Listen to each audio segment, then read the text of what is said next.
The poor mother, sitting inside Judge Judy's courtroom, kept rubbing the corner of a hospital receipt between her fingers so hard the paper started tearing apart. She didn't even realize she was doing it. Trauma does that to people sometimes. It gives nervous energy somewhere to live. But Judge Judy wasn't watching the bills first. She was watching the woman's son sitting beside her. The little boy hadn't touched the water bottle in front of him once. He just stared silently at the defendant, like he was trying to understand how one adult could completely destroy another person's life without looking guilty afterward. And less than an hour later, Judge Judy would uncover a shocking truth hidden inside those hospital documents that would completely change the atmosphere of the courtroom, because this wasn't just a story about medical debt. It was a story about humiliation, manipulation, and a wealthy man who believed poor people were too exhausted to fight back. Her name was Teresa Nolan, a 41-year-old mother from Missouri who worked overnight shifts cleaning office buildings after losing her teaching job during budget cuts 2 years earlier. Life had worn her down slowly.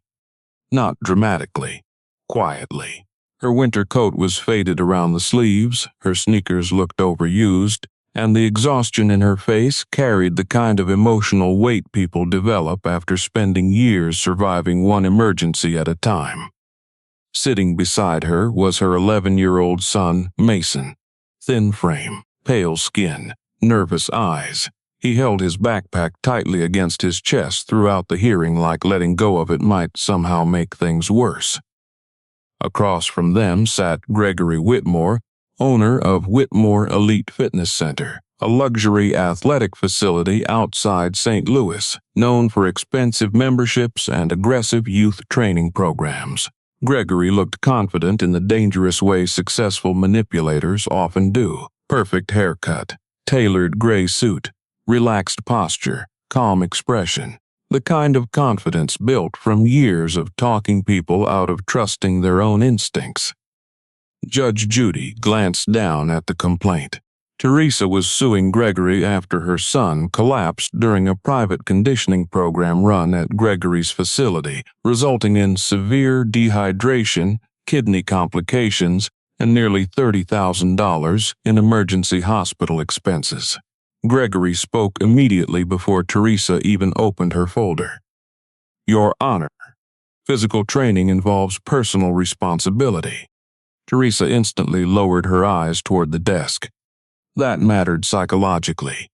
Manipulators often start by framing harm as weakness because it shifts emotional blame onto victims before facts emerge. Gregory wasn't defending himself yet. He was establishing a narrative. Judge Judy noticed immediately. Nobody asked you to give a TED Talk, she said sharply. The courtroom laughed softly before falling silent again. Gregory forced a controlled smile. Of course. Teresa swallowed hard and finally spoke.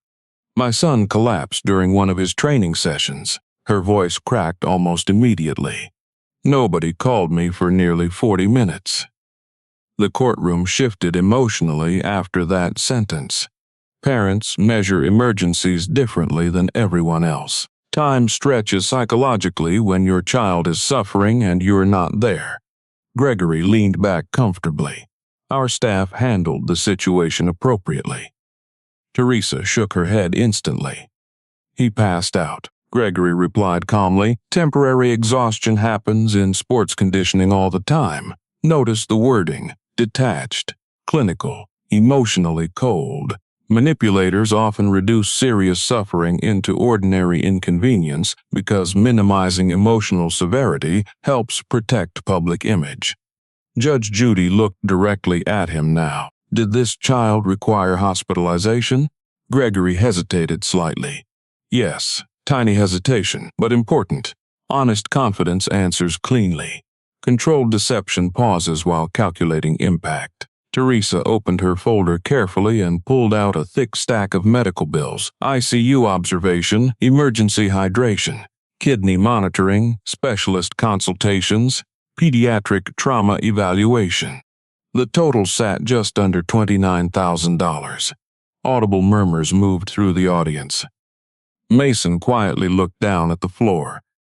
Judge Judy noticed his hands trembling slightly. Children carrying unresolved fear often struggle remaining physically still around authority figures because their nervous systems stay hyper-alert long after trauma ends. Teresa carefully removed another paper from the folder. This was the first thing the hospital asked me when I got there. Judge Judy took the paper silently. It was a dehydration severity assessment. Severe sodium imbalance, dangerous heat exposure, extended fluid deprivation. Judge Judy looked up slowly. How long was this child training? Gregory answered quickly. Approximately 2 hours. Teresa immediately shook her head. That's not true. Gregory looked irritated for the first time. Mrs. Nolan has exaggerated details repeatedly. Another tactic. Attack credibility emotionally once facts become dangerous. Teresa's breathing became shakier now. Mason told me they weren't allowed water breaks because cameras were filming. Silence. Gregory's face tightened almost invisibly. That's absurd. Too fast, too sharp. Judge Judy leaned forward slightly. Filming what? Gregory cleared his throat. Marketing content. There it was. Small crack. Teresa pulled out her phone slowly. My son recorded part of it, accidentally. The courtroom shifted instantly. Gregory stopped moving entirely. Teresa played the recording. Loud music. Boys breathing heavily. Trainers shouting aggressively. Then one voice cut through clearly. Nobody touches water until the challenge ends. Judge Judy paused the recording immediately. Who said that? Gregory responded quickly. Motivational language during athletic conditioning is common. Again, not denial, explanation. Notice that manipulators avoid direct lies when evidence exists. They reposition meaning instead. Teresa's eyes filled with tears now. My son has asthma. The courtroom fell completely silent. Judge Judy looked down at the medical records again, then stopped abruptly. This intake form specifically lists respiratory concerns. Gregory adjusted his tie. Another tell. Physical self-soothing behaviors increase once controlled personalities feel public pressure building. Judge Judy looked colder now. Why was a child with asthma participating in heat endurance drills without supervised hydration?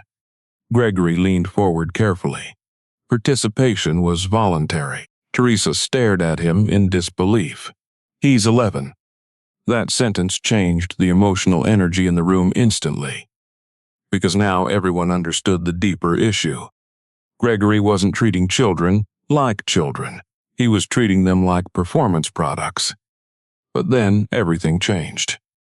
Teresa reached deeper into the folder and pulled out a printed email. This was sent to all parents before camp. Judge Judy read silently. No water interruptions during challenge filming to preserve competitive pacing. The courtroom gasped quietly. Gregory immediately interrupted. That policy was misunderstood. Too aggressive again. Panic was beginning to appear underneath the calmness now. Judge Judy looked directly at him. You intentionally restricted hydration for marketing footage? Gregory's jaw tightened. Elite programs demand discipline. Teresa suddenly snapped emotionally for the first time. He was vomiting blood. Complete silence swallowed the courtroom. Mason physically flinched hearing his mother say it aloud. Judge Judy noticed immediately. Trauma lives in reactions before words. Gregory looked uncomfortable now. Real uncomfortable, not strategic uncomfortable. Teresa wiped tears from her face. The hospital said another 30 minutes could permanently damage his kidneys. Nobody moved after that sentence. Judge Judy slowly reviewed another page inside the medical file. Then her expression changed. Mr. Whitmore, why does this nurse report say your staff delayed ambulance contact because they were waiting management approval? Gregory blinked hard. I'm unaware of that wording. Again. Distance language. Manipulators love distance. I'm unaware I wasn't informed. That wasn't my intention. They avoid emotional ownership instinctively. Teresa looked down at her son quietly. Mason thought he was dying. The little boy finally spoke for the first time, all hearing. Soft voice, barely audible. Coach said passing out happens to weak people. The courtroom atmosphere collapsed emotionally after that. Several audience members visibly reacted. Gregory immediately interrupted. No trainer under my supervision would ever say that. Mason looked terrified instantly after Gregory spoke. Another detail Judge Judy caught immediately. Children don't recoil from innocent adults naturally. Fear responses usually come from prior emotional conditioning. Judge Judy leaned toward Mason gently. Did someone say that to you? Mason nodded slowly without looking up. Gregory rubbed his forehead now. The confidence was cracking harder. Children misunderstand intense coaching environments. Judge Judy's voice sharpened. Children also understand humiliation perfectly. Silence. Teresa reached deeper into the folder again. There's more. Gregory closed his eyes briefly. Tiny reaction, but psychologically revealing. He already knew something damaging was coming. Teresa handed over internal staff screenshots from a group chat accidentally included during evidence disclosure. Judge Judy read silently, then stopped. What exactly is the collapse clip? Gregory froze. Complete freeze, no movement at all. Judge Judy read the message again aloud. Make sure the collapse clip gets deleted before parents request footage. Audible gasps spread across the courtroom. Teresa started crying quietly again. Gregory's breathing changed instantly now. Faster. Less controlled. Judge Judy looked directly at him. Your staff filmed this child collapsing. Gregory swallowed hard. It was part of security recording, not denial. Again. Just reframing. Judge Judy's expression hardened completely. And then you discussed deleting evidence. Gregory panicked visibly now. That message was taken completely out of context. But the real shock was still coming. Teresa slowly removed one final envelope from her bag. The hospital investigator gave me this last month. Judge Judy opened it carefully. Inside sat a toxicology report. Not drugs, not poison. Extreme stimulant levels. Massive caffeine concentration. Judge Judy looked up slowly. Why does this child have dangerously elevated caffeine levels? Gregory looked genuinely startled now. Not performative startled, real startled. Teresa whispered softly. The trainers gave them energy shots before filming. Complete silence. Mason finally looked up at Gregory directly now. Tiny, scared eyes filled with confusion more than anger. You said it was vitamins. The courtroom froze. Gregory's face lost color instantly. Notice something important psychologically. Manipulators stay composed while controlling narrative, but unexpected evidence bypasses preparation entirely. Panic becomes impossible to hide. Judge Judy reviewed the toxicology report again. These stimulant levels are completely inappropriate for children. Gregory stammered slightly now. They were legal performance supplements. Teresa exploded emotionally. For adults. The audience erupted emotionally before the bailiff restored order. Gregory tried regaining control quickly. Every parent signed participation waivers. There it was. Final defense. Paperwork. Manipulators often retreat into contracts once morality collapses. Judge Judy picked up the waiver silently. Read it carefully. Then looked directly at Gregory. This waiver does not authorize negligent supervision, stimulant administration, or delayed emergency response. Gregory stayed silent now, completely silent. Teresa looked toward Judge Judy with exhausted tears streaming down her face. I trusted them. That sentence emotionally devastated the courtroom because it exposed the real injury underneath the medical bills. Betrayal. Judge Judy leaned back slowly. You trusted adults who cared more about footage than children. Gregory stared downward now, avoiding eye contact entirely. That mattered. Earlier he maintained calm eye contact constantly because image control still existed. Exposure destroys that fast. Judge Judy reviewed the final evidence carefully.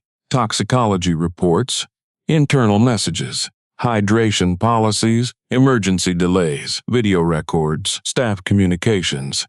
Then she delivered the judgment slowly. This court finds overwhelming evidence of negligent conduct, reckless training practices, improper stimulant administration, and deliberate concealment of evidence.